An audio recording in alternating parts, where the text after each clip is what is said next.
dapat gambaran ya dari dua presentasi tadi bagaimana manfaat teknologi kontainer tadi karena makin cepat, makin agile dan segala macam, dan juga sedikit soal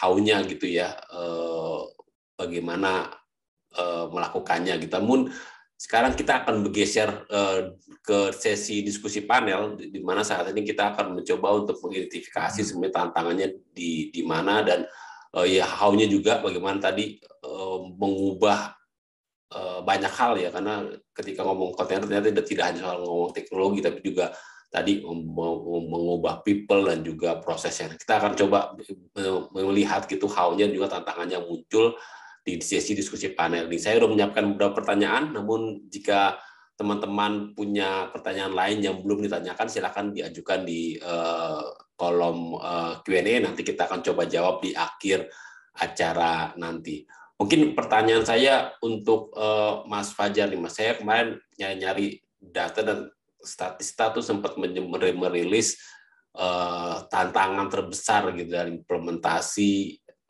kontainer gitu, dan dua tantangan terbesar dari sisi teknis itu adalah soal manageability dan security gitu. Mungkin bisa dikulik dikit nggak tuh Mas soal manageability dulu deh.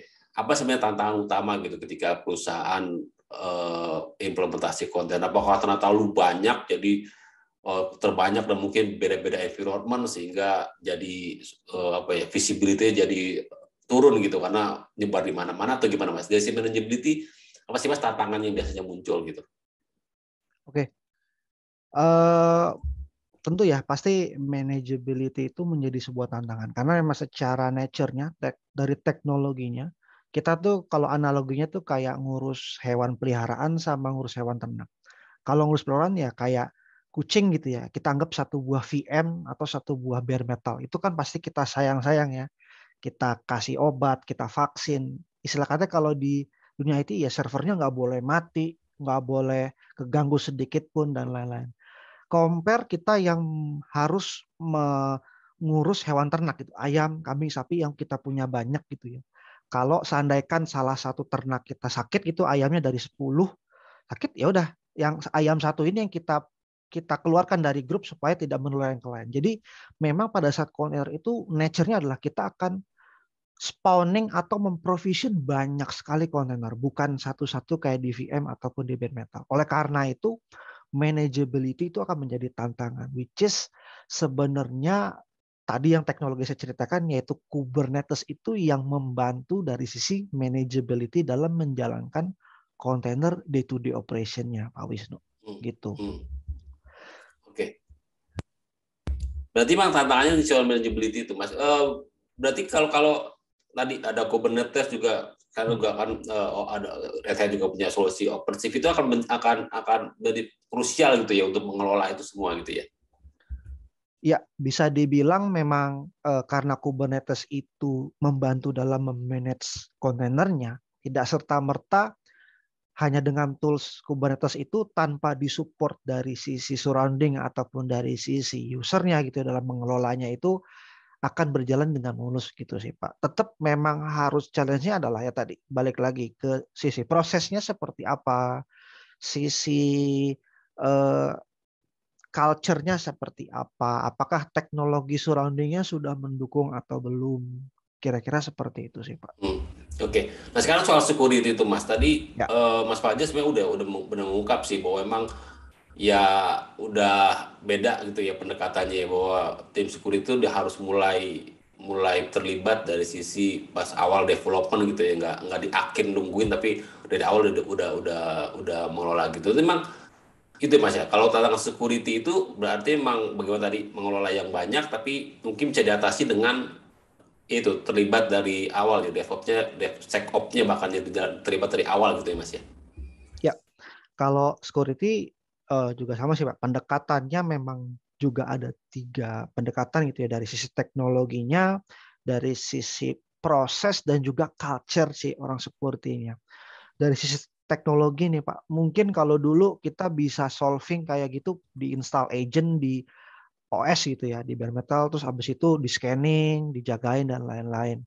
Di kontainer itu udah nggak bisa kayak gitu karena kontainer itu adalah proses, bukan sebuah OS sendiri yang ada di sebuah layer di atas virtualization, tapi dia pengelompokan proses Linux gitu.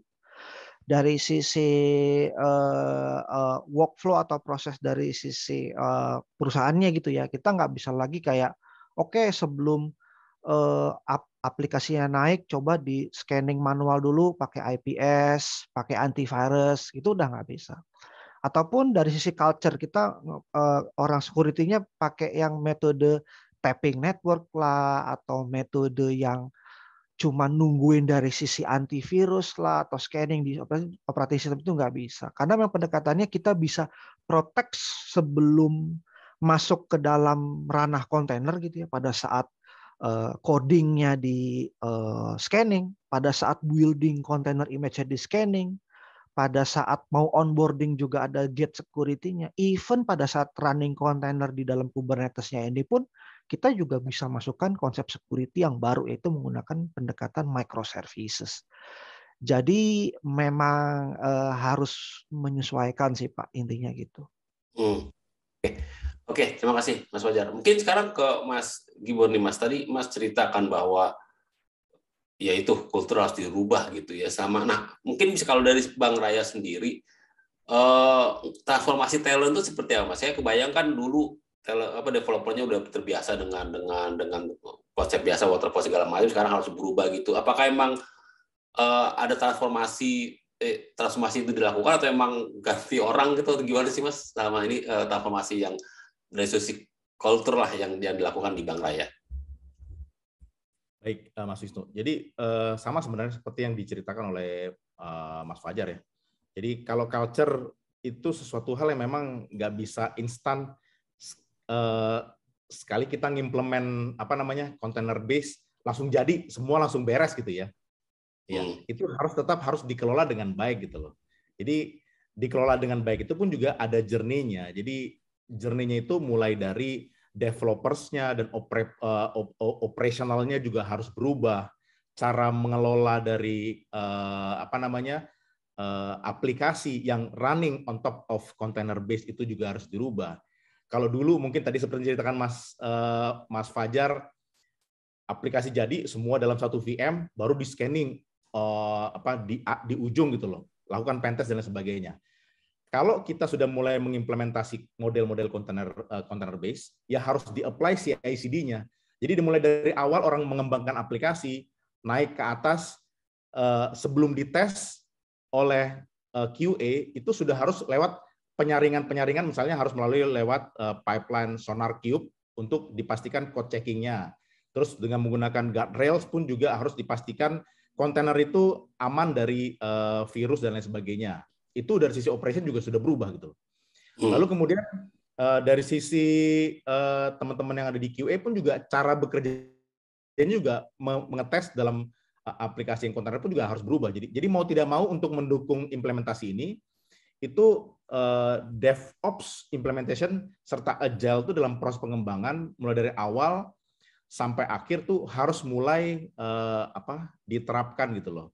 Jadi developer yang awalnya hanya fokus tuh mungkin dari aplikasi yang stateful, gayanya harus berubah menjadi programming stylenya dalam bentuk stateless gitu loh. Lalu kemudian operasionalnya harus juga mulai menerapkan yang namanya automation, CI/CD, terus menerapkan operation excellence. Ya kalau enggak, ya Kubernetes-nya nggak ada yang ngelola sama aja gitu loh, nggak ada benefitnya sama sekali buat perusahaan. In terms of security itu pun juga teman-teman operation juga sudah hadir dalam keseluruhan life cycle pengembangan. Jadi bukan hanya di ujung, tapi mulai dari awal, tengah, terus di QA sampai di operation itu hariannya pun juga harus menjalankan secure operation gitu loh.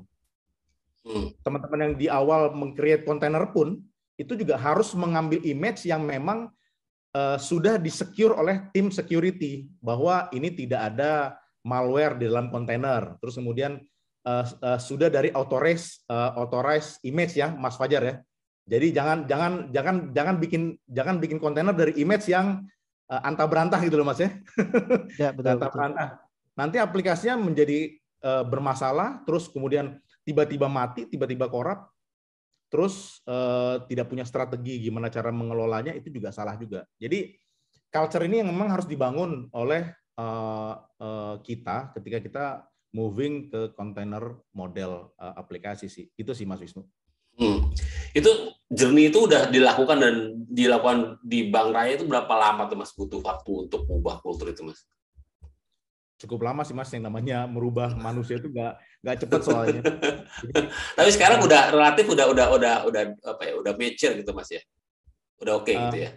Menuju mature. Kalau dibilang mature sih nggak juga sih, nggak salah juga kita dibilang mature, tapi tata kelolanya sudah kita bikin dengan baik dan hopefully itu yang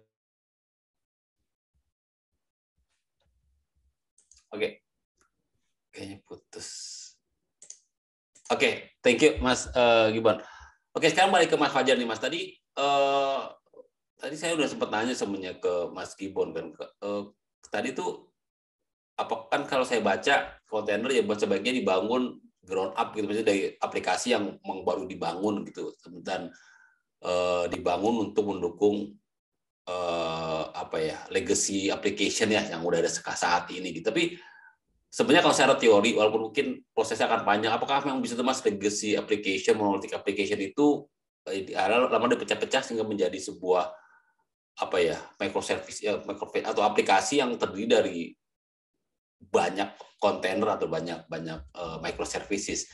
Pertanyaan saya jadi seperti itu Mas, apakah memang sebaiknya dibangun aplikasi-aplikasi yang berbasis kontainer dibangun untuk surrounding application, atau memang surrounding application dan lama-lama bisa menggantikan legacy application yang udah ada? Pandangan Mas Fajar, Mas? Oke, kalau dari sisi teknis sebenarnya tidak ada batasan ya. Maksudnya kalau mau naikin aplikasi monolitik ke atas kontainer itu juga bisa gitu. Secara teknis bisa, karena ya it's a Linux gitu. Semua yang running di Linux mentah-mentah itu bisa kita running di kontainer. Cuman pertanyaan adalah efisien atau tidak gitu.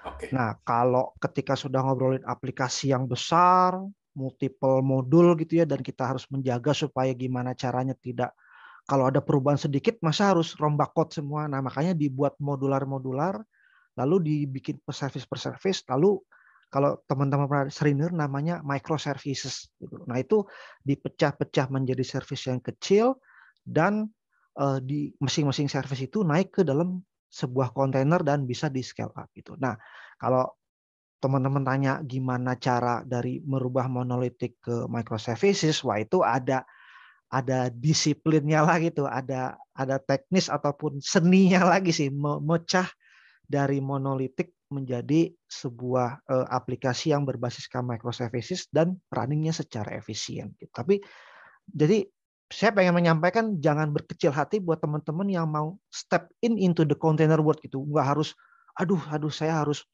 ngerubah ke microservice dulu. Enggak, coba dulu naikin kontainer, coba di yang monolitik, yang kecil gitu, cobain, rasain. Oh ini tuh benefitnya. Baru nanti journey-nya akan menuju ke yang lebih advance, seperti itu kira-kira dari saya. Oke. Tadi Mas Gibran juga mungkin menyinggung itu Mas ya. Mungkin tadi aplikasi yang yang nggak kritikal lah, nyoba pertama tuh di aplikasi yang nggak kritikal gitu, tuh lama-lama kalau udah feel-nya dapet gitu baru bergeser ke aplikasi yang lebih kritikal gitu Mas Gibran tadi ya sarannya ya. Betul. Tadi saya di ujung tuh saya sampaikan saran. Jadi kalau teman-teman yang mau moving nih dari yang VM base kemudian ke yang containerization ya, start small lah intinya, start small grow big gitu ya. Jadi start small-nya ya mulai dari yang less critical dulu, misalnya aplikasi-aplikasi yang mungkin buat munculin info dan lain sebagainya gitu ya. Baru nanti ketika sudah jalan nih, sudah dapat feel-nya, terus sudah agak pede, lalu mulai start ke yang lebih besar lagi. Sambil juga dibangun tadi yang saya bilang, role-nya itu harus dibangun gitu loh. Mulai dari orang developernya, terus orang QA-nya, orang testingnya, orang security-nya, sampai orang operation-nya memahami role-role baru mengimplementasi containerization di platform baru gitu loh. Itu Mas Wisnu. Oke, terima kasih Mas Gibran. Sekarang nanya ke Mas Fajar nih, sebelum mungkin kita akan geser ke Q&A nih, karena udah banyak pertanyaan. Mas Fajar, kan teknologi kontainer itu kan memang dibangun itu open source banget gitu ya, Docker open source, Kubernetes open source gitu. Tapi kan tadi mungkin juga perusahaan enterprise gitu kan juga banyak yang ya itu apa istilahnya ya ya harus mature lah, harus stabil lah gitu kan. Kalau kita ngikutin open source semua, tentu support yang lebih baik lah dibanding community open source gitu. Jadi emang dari kebutuhan seperti itu, bagaimana Red Hat bisa menjawab kebutuhan dari perusahaan enterprise yang butuh support yang lebih baik gitu Mas, dalam memanfaatkan teknologi containerization baik itu Docker maupun Kubernetes itu Mas?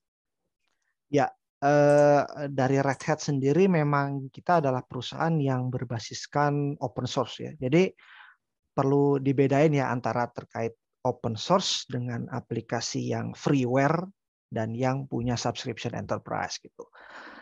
Jadi root-nya sama. Kita tuh pasti teknologinya dari community yang open source. Contoh ya tadi ya kontainer. Kita kalau Docker itu sebenarnya nama perusahaan sih. Docker itu nama perusahaan. Jadi Docker nama perusahaan pakai teknologi kontainer. Kebetulan kalau Red Hat itu pakainya untuk kontainer pakainya ada 2, Podman ataupun CRI-O yang lebih generik atau standar itu. Jadi bukan pakai nama perusahaan itu. Nah, jadi pastinya memang kalau dari sisi community itu speed pengembangannya cepat banget ya. Baik itu tadi ya dari sisi Kubernetes-nya, sisi kontainernya kayak CRI-O dan Podman gitu. Nah, tapi ketika kita mau bawa itu ke enterprise yang which is sebenarnya saya butuh kontainer nih, tapi bagaimana bisa mereka menjamin bahwa binary-nya itu sudah secure, layak untuk naik di dalam network enterprise. Terus dari sisi stability gimana nih? Apakah nanti jangan-jangan di hit misalnya beberapa waktu yang lama sering hang, ataupun jaminan dari sisi benchmark performance gitu. Nah, itu kan enterprise butuh hal yang semacam assurance lah ya, bahwa kalau saya punya workload seperti ini dan menggunakan teknologi dari Red Hat, ini bisa tercapai objektifnya. Nah, itu. Jadi dari Red Hat yang memang teknologinya open source dan mempunyai subscription enterprise yang bisa digunakan, kita bisa menjamin tadi ya dari sisi stability binary ataupun operating system dan aplikasi yang kita tawarkan. Kita tawarkan support 24/7 ketika misal ada problem. Lalu juga kita memberikan informasi berupa performance benchmark supaya dari enterprise itu tahu bahwa kalau saya punya workload capacity sekian, itu bisa diaddress dengan teknologi dari Red Hat dengan capacity sekian. Jadi bisa dibilang ini berupa assurance yang memang harus digunakan sih ketika kita running workload yang critical dan juga levelnya enterprise gitu. Oke, ya terima kasih Mas Fajar atas jawabannya.